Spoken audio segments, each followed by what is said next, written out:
I'm Lindsay, and we're here for another little chit chat about stuff. And today we're talking about starting a business and the problems sometimes with starting a business. There's lots of problems and there's loads of great things about starting a business, but I think we're kind of here to talk about one really that always hits. Most people, not everyone, but the standard is most people who start up a business are kind of what we call entrepreneurs, which means they are full of ideas. So many ideas, and then like something shiny will appear over there and it'll spark another idea, or they'll get chatting with someone and then there's another idea and you'll talk it through with someone and then they've got a viewpoint on it and that will give you another way that you could go with it. Yeah. And then with all these little channels and branches and ideas sparking, what happens? You get overwhelmed and nothing starts. So when you're starting up a business, pick an idea. Stick with one idea. Even if you have loads of others, write them down, park them, pin them, whatever you want to call it. Do that. And then play with that one idea. Do your research. That's the main thing. Is it something that someone is going to buy? Are there going to be enough people to buy it? Because if there's no market out there for it, there's no point spending all your time setting it up and going out with it. And that's when you can then go to one of the other ideas, isn't it? Because you've done the research, you've seen where the scope is for it, you've seen where it can go, and then that's when you can start thinking, oh, hang on a minute, it would work better if then that little bit over there was brought into it as well. So that's where, but it's starting with that one bit. And sometimes you do need to stick with that, sometimes you need to dismiss it, sometimes you need to bring other things into it. Then once you've got that idea, you've then got to look at leveraging it at different levels, because you need different entry points for different people. And then you can be really creative. But this is where you've got to avoid perfection coming in. Because when you create it and you do everything behind the scenes, so many people, and we see this constantly, so many people want to get it to that perfect level. And we do the same. I'm very much that person. A number of things I've gone, yeah, and then I've gone, no, too scared. You get imposter syndrome, you get perfection. You've got to make sure, send it out. Doesn't matter if it's perfect. Things can be tweaked once things are live. Yeah, and it is that element of, because it's yours, because it's your baby, because you've grown it, you become very, very precious over it. And in becoming precious over it, you then lose the ability to become objective about it as well and see what others are seeing. So it's really, really, really important that you do send it out, get feedback. Don't take that feedback personally. Don't see that feedback as a dig. You've just got to take it as somebody else's, other people's perception of it. Can't get all words out today. And then you take those perceptions, because then you'll see what the market's seeing, you'll see what your customers are seeing, you'll see what they are thinking, what they're feeling, and you suddenly go, oh yeah.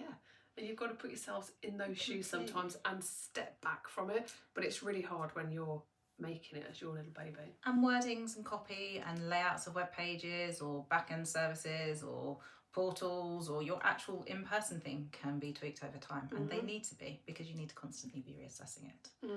But again, don't let that stop you from actually launching the thing. And I think the other thing as well, if we talk about overwhelm at that start bit, well, how do you go to launch it? Although it's yours and you're going to do it, it's really important that you get the right support around you to be able to launch it, to help you deal with that overwhelm. And sometimes you don't have all the answers. The internet definitely doesn't have all the answers as well. You can sit at home, scroll and come up with ideas, and it's suddenly like ding, ding, ding, ding, because every 10 seconds it will tell you a different way to do it, or how you should be doing it, or what you might have thought about. So there's an element of stepping back, getting tried and trusted help from whether it be a coach, somebody that's recently gone through it, joining a group where somebody else is at the same stage as you, so you're kind of growing together, but they're doing their thing, you're doing your thing, and you can be objective for each other. Finding the right people around you that are going to give you that real give you those honest questions to think about, those constructive questions, the difficult questions that aren't just going to go, oh, that's a great idea.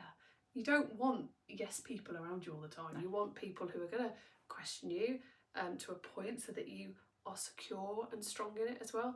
So it's really easy sometimes when you're coming up with something to rabbit hole, isn't it, and go into your own whatever it is, whether it's ostrich head in the sand, whatever, but it's about surrounding yourself with the right people, the right network. That might be a shared office space where there's other people doing the same sort of things for so many hours a week that you dedicate to doing it, so you step out of all the other distractions as well to help with that overwhelm and to help with that clarity and focus that you'll need when you're going into that one little bit. And the other thing to remember, I think, from us, there's never one way to do it. No, there isn't. And I think you'll read this book and it'll tell you you've got to do that, or it's a failure, or you need to do this way, it's the only way it's going to work, or you need to do this. There's so many ways out there. And you've got to find what's right for you, because if you don't do it your way... There are structures. The structures across most of the top end coaches are pretty similar. You do this, this, this, this, and you have this bridge system in place to get from there to there. How you then work that through that is down to the individual coaches, down to the individual people who you're working with, and they'll give you their kind of, I call them Beckyisms. For someone else, they'll call them their process, their system, whatever. But the general structure will be very similar, so you don't have to read loads and loads. Finding a community is always good. Massive. Finding a tribe, and that can be, as we said, as Lindsay said, it could be a shared office space, it could be an online business community, it could be an online coaching community, a group coaching thing in person, anything like that, where you've got that ability to have different people to not necessarily input, but hear different stories of what they're doing at the same time. Have someone to bounce ideas off, because when you have all those ideas as yourself, we know this as creatives, you can get overwhelmed just from trying to figure it all out yourself, and actually just being able to talk it through with someone else, not even necessarily getting any feedback back. Sometimes it's really good to do like webinars and courses and stuff where you sit there and go, I'm all right, I've got this, and that's quite reassuring sometimes to do those little bits and those little training courses. There's loads of free government training courses to do with startups at the minute, and it's like you'll sit there and feel quite assured that you've got so far in the process, and then it'll give you your next steps, because you'll get to that bit and go, I need that bit now. So yeah, the overwhelm's real. Sorry guys, it's not going to go away, and it's going to keep cropping up at different points as well, isn't it?